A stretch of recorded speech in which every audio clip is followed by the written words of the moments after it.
আসসালামু আলাইকুম সকলোকে মোৰ অন্য এটি ভিডিঅ'লৈ স্বাগতম জনাইছোঁ।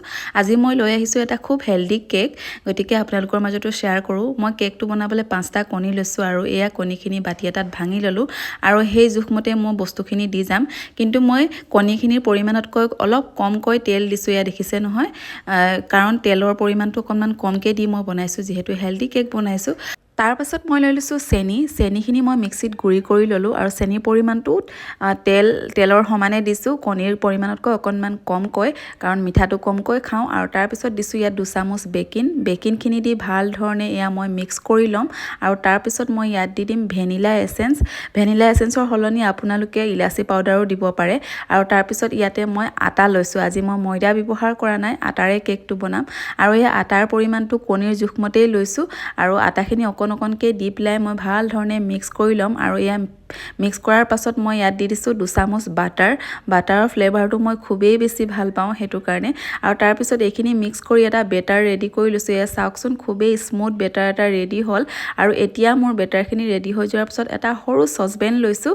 চচপেনটোত মই অকণমান তেল সানি ল'ম আৰু তেল সানি পেলাই ইয়াত মই এটুকুৰা পেপাৰ কাগজ ৰাউণ্ড কৰি পেলাই মই দি দিম। আৰু এনে কৰিলে কেকটো তলত লাগি নধৰে, খুব সহজৰে ওলাই আহে। তাৰপিছত আপোনালোকে বাতৰি কাগজৰ সলনি বাটাৰ পেপাৰো ইউজ কৰিব পাৰে। মই বাটাৰ পেপাৰ নথকাৰ কাৰণে বাতৰি কাগজ ইউজ কৰিছোঁ।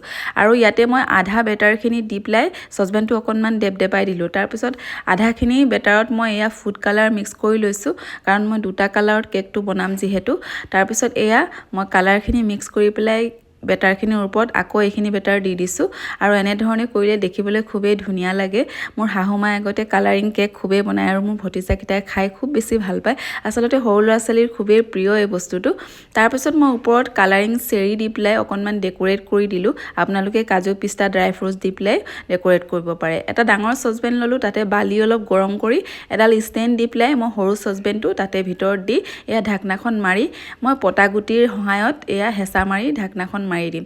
আৰু তাৰপিছত মই 45 মিনিটৰ পাছত এয়া কেকটো খুলি চালোঁ আৰু খুবেই ধুনীয়া হৈ আহিছে কেকটো। এয়া দেখিছে নহয়, ভিতৰ ফালেও সিজি গ'ল।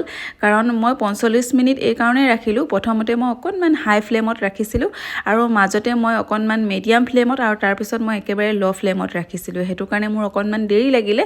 আপোনালোকে আপোনালোকৰ নিজৰ আন্দাজমতে ৰাখিব। এতিয়া মই কেকটো ঠাণ্ডা হোৱাৰ পাছত এয়া প্লেট এখনত উলিয়াই ল'ম।